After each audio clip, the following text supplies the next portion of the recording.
Alan St. Pierre of Normal. Here he is.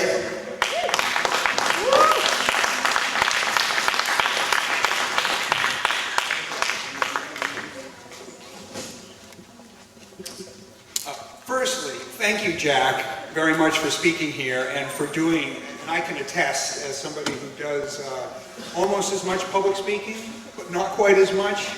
He has burned a trail across this earth and convincing audiences to the degree that he indicated. It's very hard to argue with individuals who come out of law enforcement and say, we need alternatives to the current program. Because one of the things that I will be talking about today is the difference between stakeholders, someone like myself who uses cannabis occasionally, and somebody like Jack who simply comes at it from a pragmatic, analytical, moral point of view. And believe me, that has much more sway than those of us who are stakeholders. And so the importance of LEAP, and if you haven't joined up, please do, the importance of LEAP for reform really can't be understated. It cannot.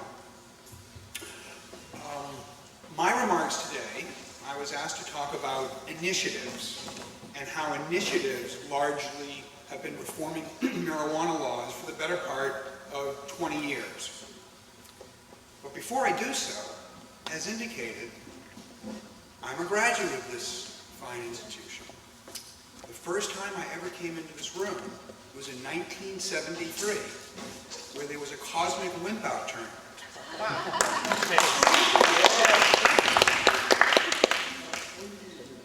It was, at the time, one of the biggest rooms I'd ever been in my entire life. And I remember standing here and just being in awe of the size and the scope of the ceiling and the university itself. And then coming back some months later for a ski sale, which I don't know if they still sell ski, have a big annual ski sale, but it used to be a line that went out the door for the deals that were availed. Some years later, under a bridge in North Amherst, I tried marijuana. And who could have predicted so many years later, I would be the director of an organization that is pretty well identified with the sui generis of reforming marijuana laws in this country. And I can affirm to you, from Silverbridge to this day, I've always been in awe of why marijuana is just simply illegal. And so for me, this has been as much an intellectual, personal quest as my own advocacy. I don't think I'm a criminal. I don't think the people around me, my family, my friends, my coworkers who use cannabis suffer moral turpitude.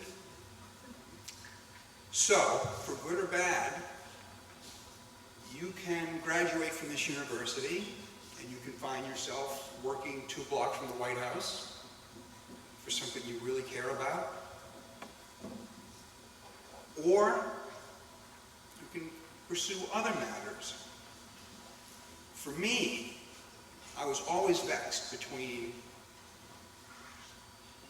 producing services, commodities, which are very important in our society, and at the same time recognizing all kinds of societal ills. So for me, I was told here when I got a degree in 1989 in legal studies that if you could put your vocation and avocation together, you can get as much as you can hope for. So I always loved the law, I love debate, and I love cannabis.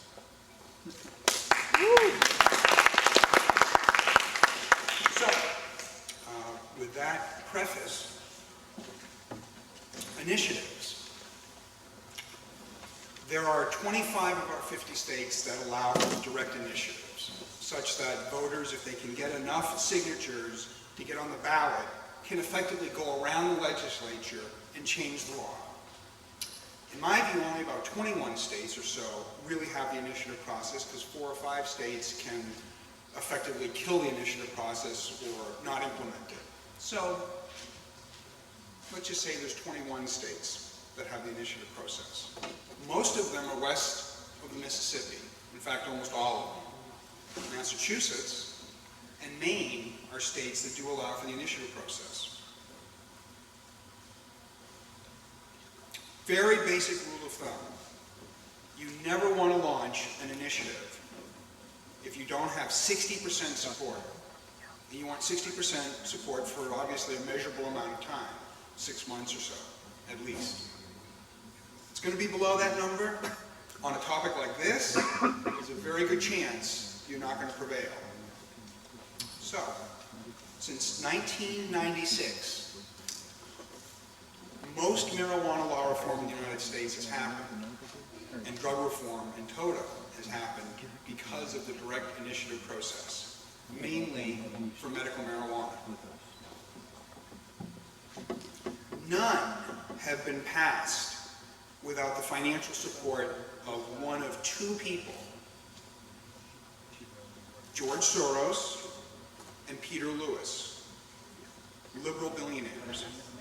These are some of the men that helped found MoveOn.org and many, many other left-of-center democratic organs. They donate hundreds of millions of dollars a year to the causes that they're into. And they're quintessential baby boomers. And here in Massachusetts in 2008, the voters, by 65%, voted to decriminalize marijuana. And that too happened only because George Soros put up the money to make that happen.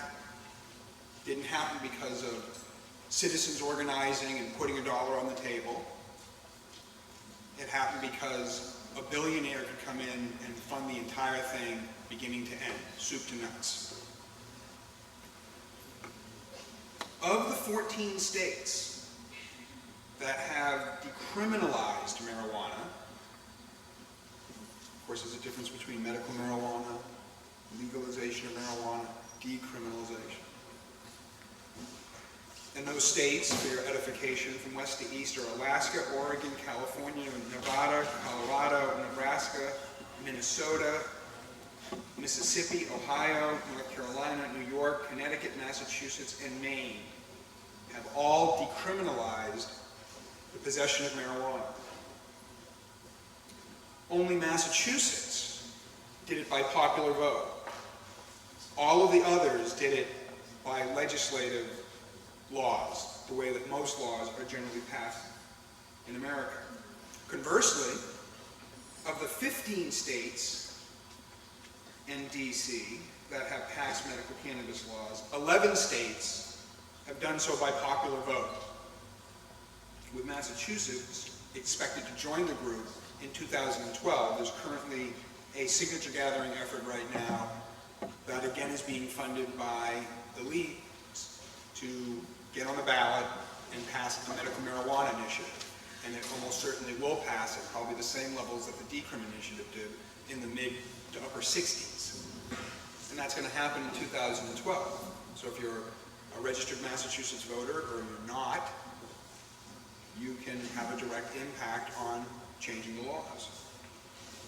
For your edification, the states with medical marijuana laws from west to east: Hawaii, Alaska, Washington, Oregon, California, Nevada, Montana, Arizona, Colorado, Michigan, Delaware, New Jersey, Rhode Island, Vermont, Maine, and the District of Columbia.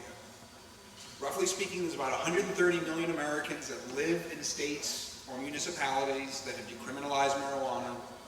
There's roughly about 100+ million people who live in states that have medical marijuana laws. So roughly speaking, about 1/3 of the country lives in states or municipalities where the laws have changed, whether they know it or not. And by the way, I think Connecticut is likely going to be the 16th state to have medical marijuana laws. The governor is extraordinarily supportive, and trying to move things in the legislature there has turned out to be extraordinarily easy. This past year, the normal chapter there effectively championed a decriminalization bill, and Connecticut decriminalized marijuana. And I suspect it's going to do the same thing with medical marijuana. The question is, will it be a self-preservation law, where you can possess a small amount of marijuana and grow a small amount for your own medical needs? Or will it be a retail model, otherwise known as dispensaries? Those are the questions behind the scenes, but I'm pretty confident Connecticut's going to help cinch up all of New England. And I say New Hampshire as well. Governor Lynch has agreed that he's not going to run again. He's vetoed the legislation every time we passed it before him. Very hard to get by the governor's veto pen. And now that he's going to resign, there's a very good chance that whoever takes his place will probably agree with the 73% of those polled in New Hampshire that marijuana should be medicalized. So New Hampshire, at some point, is going to join this, and all of New England, like all of the West Coast, has effectively decriminalized or changed the laws. Mid part of the country, many years, decades of work. Many of you will never smoke a legal marijuana cigarette in Georgia or Ogden, Utah, or many other places. But from a historical point of view, alcohol prohibition ended around 1932 or so. There are many states, Oklahoma, Kansas, and others, that didn't end alcohol prohibition until the 50s or early 60s. And of course, there were still hundreds of dry counties in the United States. So we're a huge country, and people who want to live in communities that have such strict zoning, fine. And there will be many of us who live in areas that are more bohemian and more urbane, fine. States with possible reform initiatives in 2012, very likely for legalization is California, Washington, Oregon, and Colorado.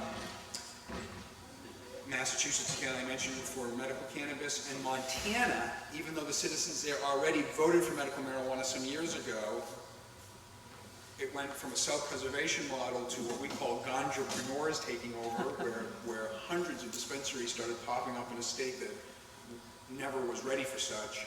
And the legislature this past year, with great agony, effectively gutted and got rid of medical marijuana laws. Well, the citizens have immediately, because the threshold is rather low in Montana, they're going to get right back on the ballot in 2012 to effectively re-legalize medical marijuana.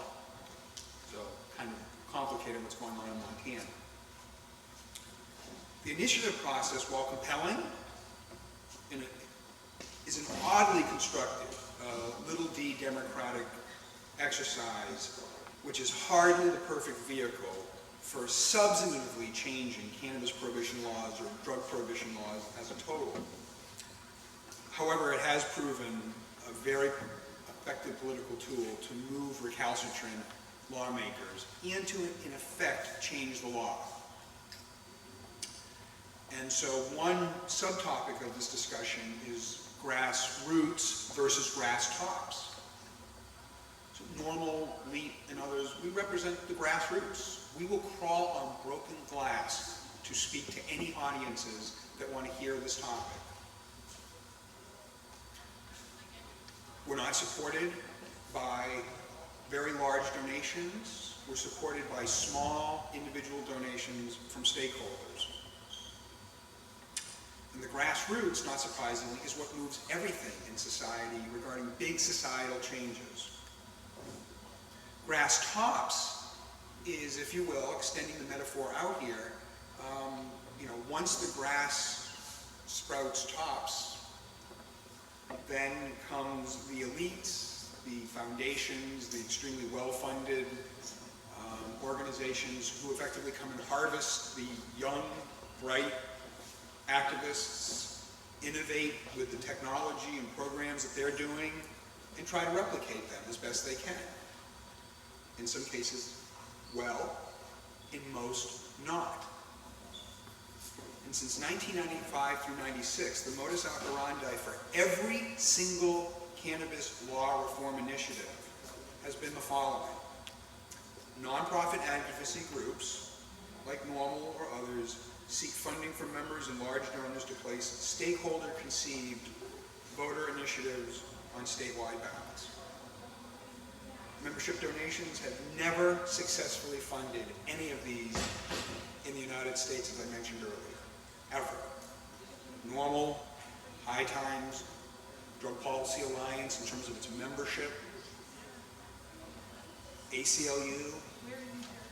The money has come directly from one or two, and in some cases combinations with others, but it's principally always an and/or of George Soros and Peter Lewis. Bless them. Only last year's nearly successful Prop 19 in California was funded in a different way, in a way that's almost kind of obvious, and I'll allude at the end of my remarks about such. There are approximately 1,800 cannabis dispensaries operating in the main streets of California. Some do as much as $22 to $25 million a year of retail sales. So to break that down, that's $55,000 to $80,000 a day in retail cash sales. So that industry, which has been thriving for the better part of a decade in California, one can argue, has access to cash. Very sticky, stinky cash. And so only one individual out of literally hundreds of these entrepreneurs, a gentleman named Richard Lee, who owns 2 of the 5 dispensaries in Oakland and runs a fascinating adjunct called Amsterdam University, which teaches people how to effectively be in the marijuana business. And it's a real university. In fact, I could probably make more money with that hanging on my wall than one from UMass. So, Amsterdam University helped fund exclusively last year's legalization initiative, which only lost by 3 percentage points. In California, this nation state, where 1 out of 8 of us as Americans live. So I dare say as California goes, so goes the country when it regards to marijuana policy.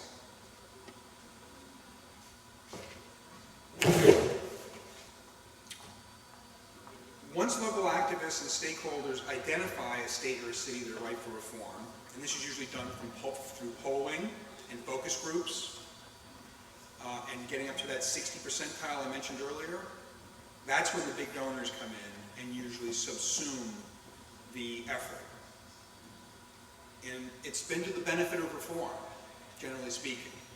It definitely doesn't produce perfect outcomes, I assure you. I have a lot of, I would think, premature gray hair dealing with the after effects of the initiatives.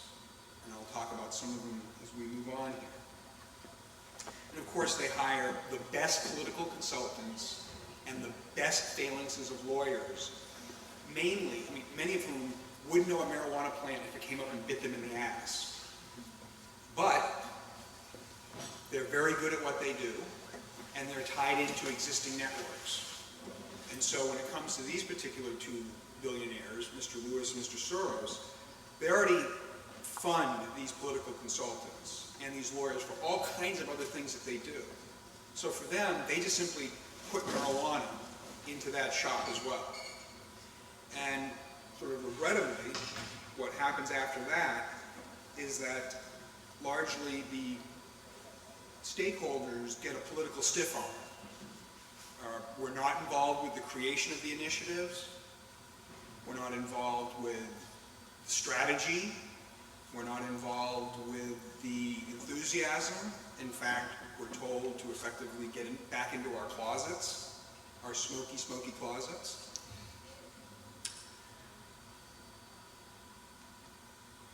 There is a want to avoid acutely anything having to do with counterculture or marijuana use where the advocacy is in the first person. So if we think about the last three great social movements of the last 100 years, women's suffrage, minority right to vote, gay, lesbian, the idea that any one of those things could happen because a couple of elites on the upper west side of Central Park could fund political and legal operatives to effectively have like freedom rain down like manna from heaven seems a little naive to me. Because ultimately it's the stakeholders, the individuals who are affected by the law in our country, who are always the first, obviously, and the best to argue for the reforms.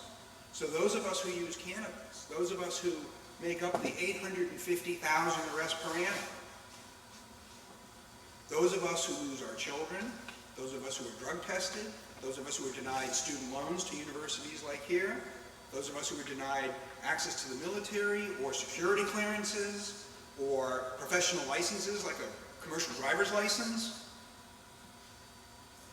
We are the victims of a 74-year prohibition. And yet, very often, during the initiative process, the one that's been going on since 1996, we have no seat at the table. In fact, they don't want us even in the building. But oddly, afterwards, around 4:20, they come looking for us because they'd like to enjoy some good cannabis or medicine, depending on the parlance you're going to employ. So for me, there's no divorcing myself from my use of cannabis and the want to see the laws change. And it seems odd, if not pathetic, that we can have a social movement as big and viable as marijuana law reform is today, and yet still we, the stakeholders, the people who use the cannabis and grow it and sell it, we almost, at the highest political levels, have nothing to do, really, with the political outcome.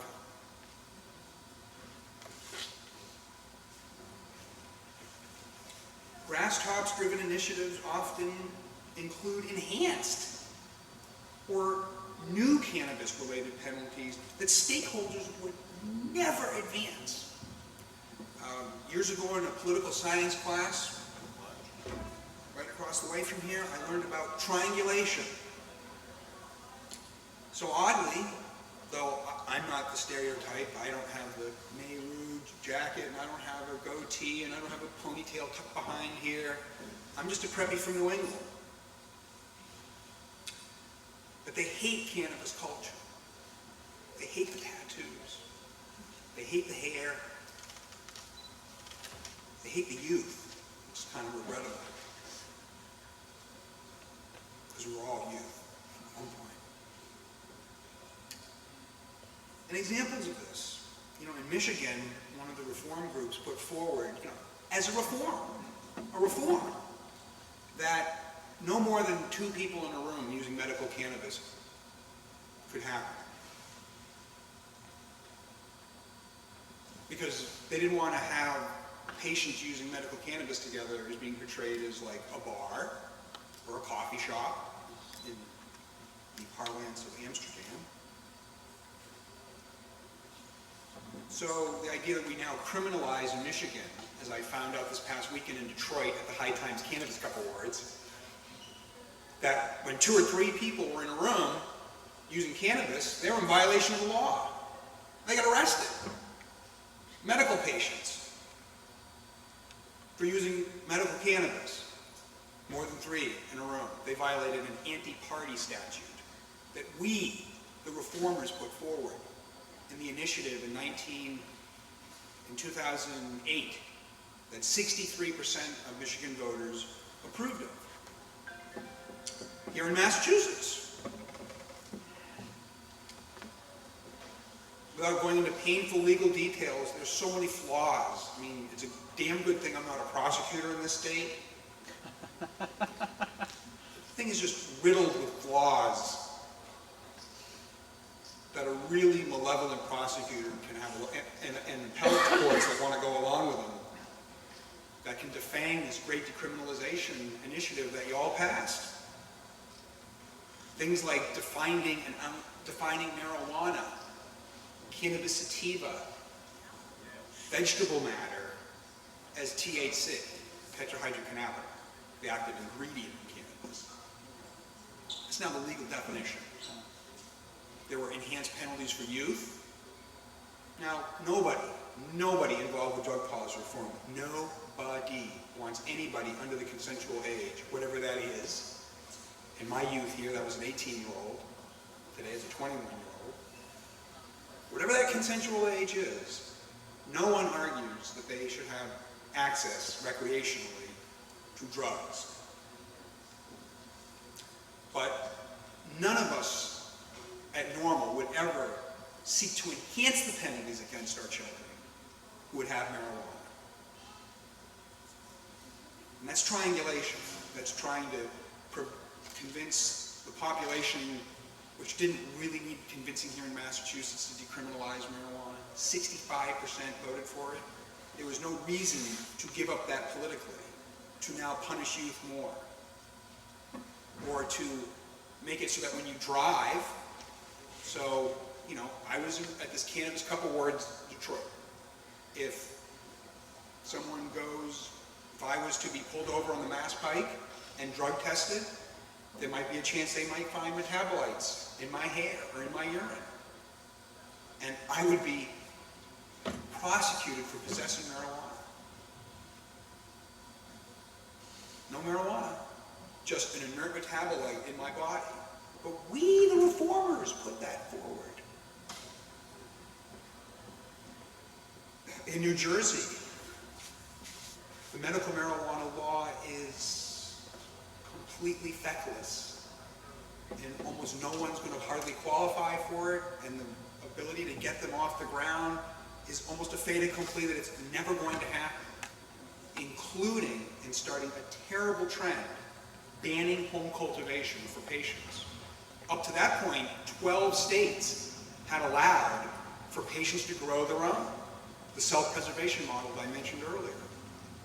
But we, the reformers, put forward in New Jersey the idea of incredible restrictions for the disease types, incredible restrictions on dispensaries, and no home cultivation. In Arizona, in 2010, an example of such would be reform groups put forward the idea